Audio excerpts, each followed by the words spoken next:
जी बेटे, आज हमने आयोनिक बॉन्ड को डिस्कस करना है। आयोनिक बॉन्ड बेसिकली क्या होता है, इसको आज हम लोग पढ़ेंगे। तो ionic bond it is defined as the type of the chemical bond. ये केमिकल बॉन्ड की टाइप है which is form due to complete transfer of electron from one atom to another. जो कि एक एटम से इलेक्ट्रॉन जब completely transfer हो जाता है to another atom, it is called ionic bond. ठीक है, ये तब बनेगा जब इलेक्ट्रॉन एक एटम से पूरी तरह कंप्लीटली ट्रांसफर हो जाएगा to another atom, is called ionic bond. हम इसे आयोनिक बॉन्ड का नाम देंगे। आयोनिक बॉन्ड याद रखिएगा बेटा, ये किन खास एटम्स के दरमियान में बनेगा। तो ये हमारे पास दो खास किस्म के एटम्स हैं जिनके दरमियान में प्रोड्यूस होता है। और वो दो एटम्स कौन कौन से हैं? तो बेटा वो दोनों एटम्स बिलोंग करेंगे फ्रॉम डिफरेंट ग्रुप्स। ठीक है, वो डिफरेंट ग्रुप्स में यहाँ पे वो आपको शेयर करके समझाता हूँ इस चीज को। तो हमारे पास ना दो तरह के मेजर ग्रुप्स होते हैं बेटे। इनमें से एक ग्रुप जिसे हम नाम देंगे इलेक्ट्रोपॉजिटिव,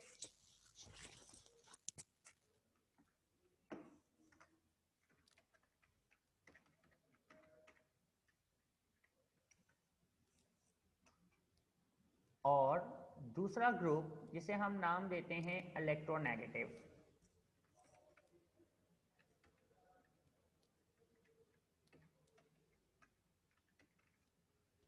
यानी कि there are two kind of elements कह लें या एटम्स कह लें। ठीक है, तो वो दो एलिमेंट्स या दो काइंड्स कौन कौन सी हैं? तो अगर हम बात करें तो हमारे पास इसमें ना दो काइंड्स आ जाती हैं। ठीक है, एक काइंड जिसे बेटा हम इलेक्ट्रोपॉजिटिव कहेंगे। इलेक्ट्रोपॉजिटिव याद रखिएगा, ये वो होते हैं जो अपने इलेक्ट्रॉन लूज करने की एबिलिटी रखते हैं। They have ability to lose their electrons, ये अपने इलेक्ट्रॉन्स को लूज करने की एबिलिटी रखेंगे। जबकि इलेक्ट्रोनेगेटिव वो होंगे जो कि एटम्स इलेक्ट्रॉन को गेन करने की एबिलिटी रखते हैं। ठीक है, यानी कि जो एटम्स गेन करेंगे इलेक्ट्रॉन्स को वो इलेक्ट्रॉन नेगेटिव कहलाएंगे, और जो एटम्स लूज करेंगे वो इलेक्ट्रो पॉजिटिव कहलाएंगे।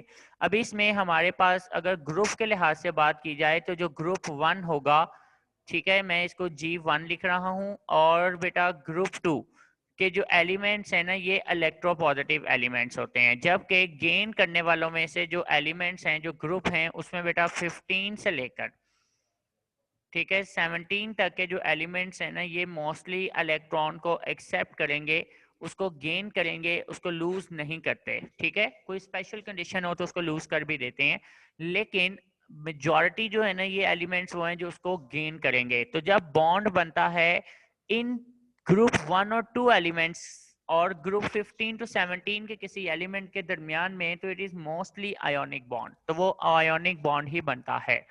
आयोनिक बॉन्ड क्यों कह रहे हैं? इसलिए क्योंकि ग्रुप 1 के जो एलिमेंट्स हैं definitely they want to lose their electron, ये अपने इलेक्ट्रॉन को लूज करने की कर रहे होते हैं कि ये अपने इलेक्ट्रॉन को लूज करते हैं ताकि इनका वैलेंस शेल कंप्लीट हो सके या इनका ऑक्टेट या डुप्लेट रूल फॉलो कर सकें। और डेफिनेटली जो ग्रुप 15 टू 17 के एलिमेंट्स हैं ये क्या करेंगे कि ये उस इलेक्ट्रॉन को एक्सेप्ट करने की एबिलिटी रखेंगे। तो डेफिनेटली जब एक एटम इलेक्ट्रॉन को लूज करके बाहर निकाल देगा, तो बेटा इलेक्ट्रॉन जब बाहर रिलीज कर दिया जाता है तो डेफिनेटली वो इलेक्ट्रॉन जिसे कोई दूसरा एटम गेन कर लेगा, तो गेन करने के बाद ये अपने इसको शेल में ले आएगा। ठीक है, यानी इसने उसको लूज कर दिया और दूसरा जो एटम है उसने उसको गेन कर लिया। तो जो लूज कर रहा है वो इलेक्ट्रोपॉजिटिव और जो गेन कर रहा है वो इलेक्ट्रोनेगेटिव। इस तरह इलेक्ट्रॉन कंप्लीटली ट्रांसफर हो जाएगा। हम लोग यहाँ पे वर्ड लिखेंगे कंप्लीटली ट्रांसफर का, कंप्लीट ट्रांसफर, यानी कि जो इलेक्ट्रॉन्स हैं वो कंप्लीट ट्रांसफर हो जाएंगे। ठीक है, मुकम्मल तौर पर एक एटम से दूसरे एटम की तरफ ट्रांसफर हो जाते हैं। तो इसलिए जो बॉन्ड बनेगा इसे आप आयोनिक बॉन्ड कह सकते हैं। तो हम सिंपल भी इसको डिफाइन कर सकते हैं, the ionic bond it is a type of chemical bond which is formed by the complete transfer of electron from one atom to another. This is called ionic bond. अब मैं आपकी book को share करता हूँ और जरा book की wording को भी देख लेते हैं। तो बेटा ये तो इसकी डेफिनेशन आ गई है ना। ठीक है, दिस टाइप ऑफ, जब आप सिंपल लिखेंगे the type of the chemical bond which is formed due to complete transfer of electron from one atom to another is called ionic bond. और इससे ऊपर वाली जो वर्डिंग आपके पास आ जाती है, ठीक है, ये कंप्लीट वर्डिंग यहाँ तक, तो ये आपकी हाइडिंग आ जाएगी एलिमेंट्स इन्वॉल्व्ड इन आयोनिक बॉन्डिंग, ठीक है, elements involved in ionic bonding. The elements of group 1 and group 2 being metals have tendency to lose their valence electron forming positively charged ions, whereas non-metals group 15 to 17 have the tendency to gain or accept electrons. They are electronegative elements with the high electron affinities. If atoms belonging to these two different groups, metals and non-metals, are allowed to react, the chemical bond is formed. और वो उसने आपको आगे ionic bond दे दिया। यहाँ पे आप heading देंगे एग्जाम्पल, ये आपकी हेडिंग आएगी एग्जाम्पल यहाँ तक, ठीक है जी, यानी कि यहाँ तक आपने जो है ना इसको लिखना होगा, ये इलेक्ट्रॉनिक कॉन्फ़िगरेशन तक।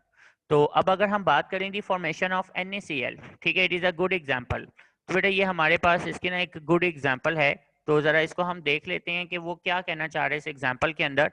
तो देखो बेटा जी, सीधी सी बात है, वो आपसे ये कहता है कि जब सोडियम और क्लोरीन आपस में रिएक्ट करते हैं, व्हेन Na एंड क्लोरीन, ठीक है, Cl2 react with each other, तो they are going to make, ठीक है, for balancing we place 2 here and we get 2 NaCl, तो ये हमारे पास इक्वेशन आ जाती है।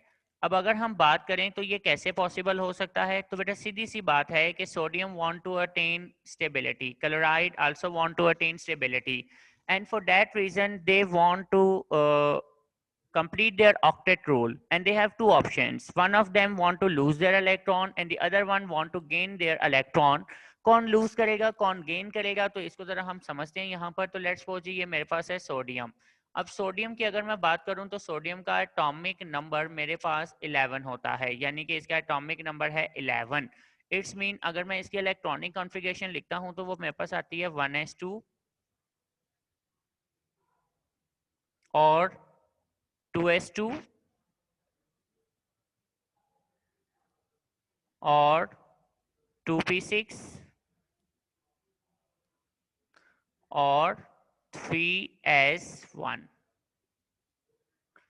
तो इसमें ये 11 इलेक्ट्रॉन पूरे हो जाते हैं, ठीक है। As the frame indicates, frame का मतलब मैं यहाँ पर ये समझाता हूँ अभी। Now in case of chlorine, अगर मैं क्लोरीन की बात करता हूँ तो क्लोरीन जो है इट हैज 17 इलेक्ट्रॉन्स।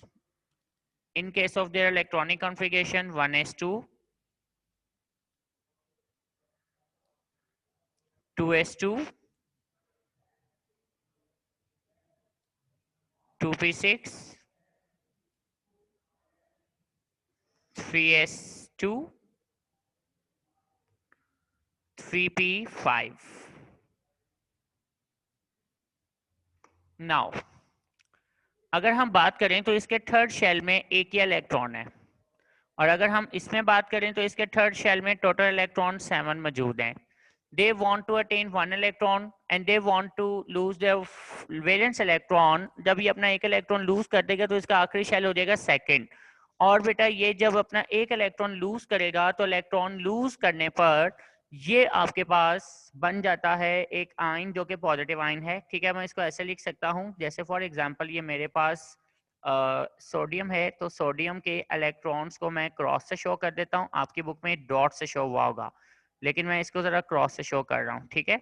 और मेरे लिए ज़रा कन्वीनियंट रहेगा यहाँ पे इसको रिप्रेजेंट करने के लिए। इन केस ऑफ क्लोरीन अगर मैं बात करता हूँ तो इसमें एक 7 इलेक्ट्रॉन है, ठीक है जी। 2 इलेक्ट्रॉन यहाँ पे आगे, 2 इलेक्ट्रॉन यहाँ पे आगे, और 2 इलेक्ट्रॉन यहाँ पे आगे 6, और एक इलेक्ट्रॉन यहाँ साइड पे आ गया जो कि 1 इलेक्ट्रॉन है। तो in this way there is a 7 electron and this is there is only 1 electron. अब देखो बेटा ये अपना एक इलेक्ट्रॉन लूज कर देगा। अगर ये एक इलेक्ट्रॉन लूज करता है तो इसकी इलेक्ट्रॉनिक कॉन्फ़िगरेशन जो है ना वो नियरेस्ट नोबल गैस की तरह आ जाती है, जिसको वहां पर इस तरह से उसने शो किया हुआ है। जैसे फॉर एग्जांपल ये रहा सोडियम, तो जब ये सोडियम अपना एक इलेक्ट्रॉन लूज कर देगा, ठीक है, तो एक इलेक्ट्रॉन लूज करने के बाद इसके ऊपर जो चार्ज आएगा वो है पॉजिटिव। ये पॉजिटिव चार्ज इसके ऊपर आ गया और इसने अपना एक इलेक्ट्रॉन जो है वो लूज कर दिया, ठीक है जी। ये इसने एक इलेक्ट्रॉन लूज कर दिया है। अब अगर मैं बात करूं तो इसकी इलेक्ट्रॉनिक कॉन्फ़िगरेशन जो है ना वो बेटा किसके जैसी होगी है, नियॉन जैसी होगी है। नियॉन जिसमें 10 इलेक्ट्रॉन होते हैं और इसकी इलेक्ट्रॉनिक कॉन्फ़िगरेशन ये रही, ठीक है, 1s2 2s2 2p6। और इसी तरह जो क्लोरीन है वो उस इलेक्ट्रॉन को गेन करेगा। इलेक्ट्रॉन को गेन करने के बाद इसके ऊपर नेगेटिव चार्ज क्रिएट हो जाएगा, ठीक है जी, ये रहा electron. And after getting this electron it will create a negative charge. और इसकी जो इलेक्ट्रॉनिक कॉन्फ़िगरेशन है वो नियरेस्ट नोबल गैस यानी कि आर्गॉन जैसी हो जाएगी, AR जैसी हो जाएगी, ठीक है। तो इस तरह नियॉन गैस भी और आर्गॉन जैसे ही अपनी इलेक्ट्रॉनिक कॉन्फ़िगरेशन यानी नियरेस्ट नोबल गैस जैसी इलेक्ट्रॉनिक कॉन्फ़िगरेशन इन्होंने अचीव कर ली है। सोडियम ने अपना एक इलेक्ट्रॉन लूज करते हुए और क्लोरीन ने अपना एक इलेक्ट्रॉन गेन करते हुए। अब देखा जाए तो दोनों ही ऑपोजिट चार्जेस बन चुके हैं, यानी कि सोडियम के ऊपर अब चार्ज आ चुका है पॉजिटिव और दूसरी तरफ जो क्लोरीन है इसके ऊपर चार्ज आ चुका हुआ है नेगेटिव। तो ऑपोजिट चार्जेस जो है ना वो एक दूसरे को बहुत स्ट्रांगली अट्रैक्ट करना शुरू कर देते हैं with the help of electrostatic force of attraction, यानी कि electrostatic force of attraction, ठीक है। मैं इसे शॉर्ट फॉर्म में लिख रहा हूं कि इनमें इलेक्ट्रोस्टैटिक फोर्स ऑफ अट्रैक्शन पैदा हो जाएगी। तो इलेक्ट्रोस्टैटिक फोर्स ऑफ अट्रैक्शन जो है ये इतनी स्ट्रांग होती है कि इन दोनों को कहीं जाने नहीं देगी बल्कि इन दोनों को आपस में बांध देगी, जिसके नतीजे में ये क्या बन जाएगा, NaCl। तो in this way NaCl produce हो जाता है। अब हम लोग आपकी बुक की तरफ चलते हैं। तो अब आपकी बुक आपसे क्या कहती है कि sodium chloride is a simple compound formed by the sodium and chlorine atoms. The ground state electronic configuration of these element is shown below. G. Explanation. The frame indicates the electrons in the valence shells of these elements. Sodium has only the 1 electron and the chlorine has 7 electron. Sodium being electropositive has the tendency to lose electron and chlorine and electronegative has the tendency to gain electron. Therefore, they form positive and negative ions by losing and gaining electrons respectively. They attain electronic configuration of nearest noble gas. जो यहाँ पर हमने ये चीज सारी देख ली है। By losing 1 electron from the outermost shell, sodium becomes sodiumine and it is left with 8 electrons in the second shell, which will not become the valence shell. By gaining 1 electron, chlorine atom now also has 8 electrons in its outermost shell and chlorine and become chloride ions. Both of these atoms are now changed into oppositely charged ions. They stabilize themselves by combining with each other due to electrostatic force of attraction between them, such as।